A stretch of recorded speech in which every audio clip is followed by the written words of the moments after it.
Hi family, hope you all are doing well and enjoying wherever you are busy doing. So today we're just sitting down and having a delicious omelette. Hopefully you can see it. This is my lunch today. It's white egg with cheese and onion, garlic, and snook fish. So yeah, that's what I'm having, and hope you all are having some fun. And then, so let's just taste how it tastes like. A lot of things.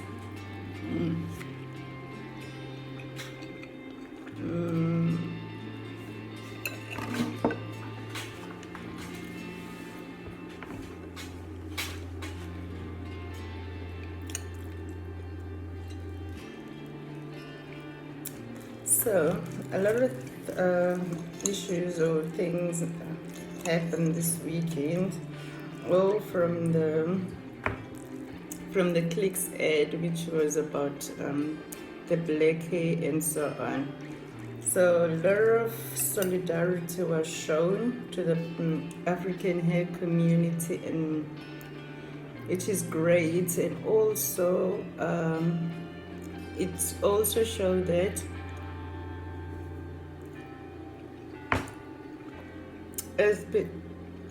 as people will still need to talk more when it comes to what is racism and what is just a human error mistake which it couldn't be prevented.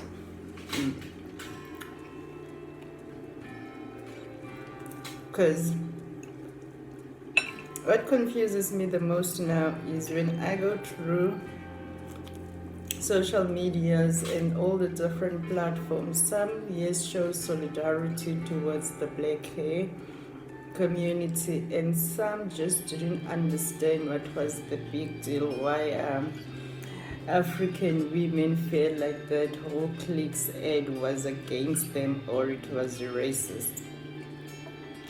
And yeah, it goes back to when you've been privileged all your life, you'll never see what's wrong. You'll never understand racism if you've never been discriminated in your entire life. So to those which don't understand how it feels like to be on the other side of the fence, we feel you.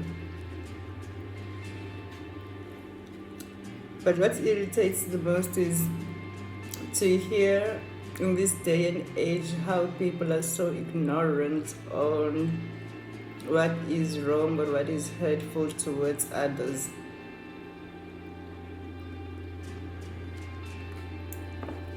Because I've read mostly in the, I'm sorry to say this, but it's the truth, in the African vibe or society, actually they really don't see what's wrong, what's the matter, why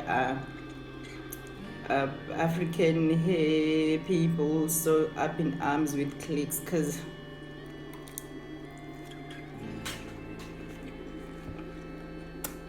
some comments even went as far as saying the reason why we're wearing weaves and covering our heads because we know our hair are damaged and dry.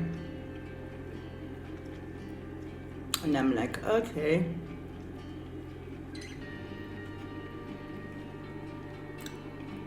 Now in South Africa, I think we've got a lot of unresolved issues.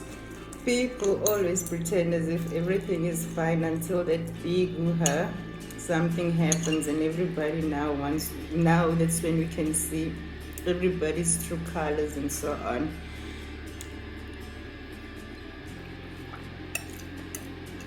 And yes, to somebody which have never felt like the world is against them or the world doesn't give them a chance, they wouldn't understand why we would cry over here or why we will have an issue over here. To tell you the truth, we've seen worse Caucasian hairs as well. It's not like only Caucasian hairs are always perfect and so on. For those Caucasian hair to be perfect and look like that as well, they need they need care, they need products, and most of the time it's easy to access Caucasian hair everywhere. I live in a, you can say it's a white area. Believe you me, I've went to my local stores like your typical spa stores. Most of the times I couldn't find. I had dreadlocks before. I had dreadlocks before, and I went to my local spa, which was just down. It's down the road from where I stay. Believe you me, I couldn't find any African hair product in the store until I went to go ask the manager where can I get that specific product I wanted for my dreadlocks. And then that's when the manager was like, I'll make a plan. I'll see if we can get it. So things like that, we used to them. We used to feel like you don't belong here. Yes, believe me, if I was staying in a township, if I must say, I was going to find my products there because that's how the system put it, that I belong in the township. So if I stay in the suburbs, it will be difficult for me to find what I want because I don't belong there. So when it comes to hair, hair, because for now we're busy talking about hair, is that most people which are privileged and which have never been judged by their looks or never been judged by, they've never done the pencil test and so on, they'll never understand. Because some of us, why we're so pissed is that we, even here in South Africa, we know how it feels like a slave in your own country, where if your nose is not long enough, if your hair is not smooth enough, you don't qualify for better opportunities. Yes, we still have those stigmas which are facing us even in so-called democracy, freedom, and so on. And I kind of feel like the ruling party is supposed to be the one up in arms and in the forefront of how we as South Africans should be in treating each other, because Mandela came with the Rainbow Nation. After Mandela died, there was no Rainbow Nation anymore. There was no talks of unity anymore.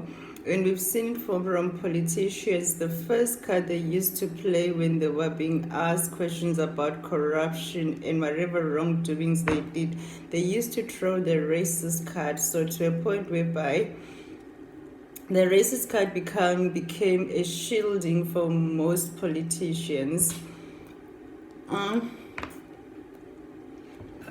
For most politicians not to be accountable or to answer. So I kind of feel like after the whole Rainbow Nation, we've never went forward to say, okay, from the Rainbow Nation, how do we live with each other now?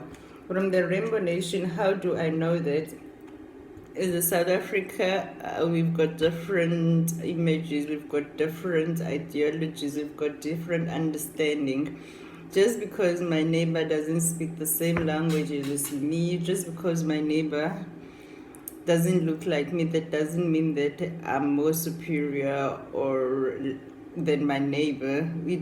Apartheid is just that, whereby the white minority were more superior than the black majority, and they made laws and systems to implement that white supremacy.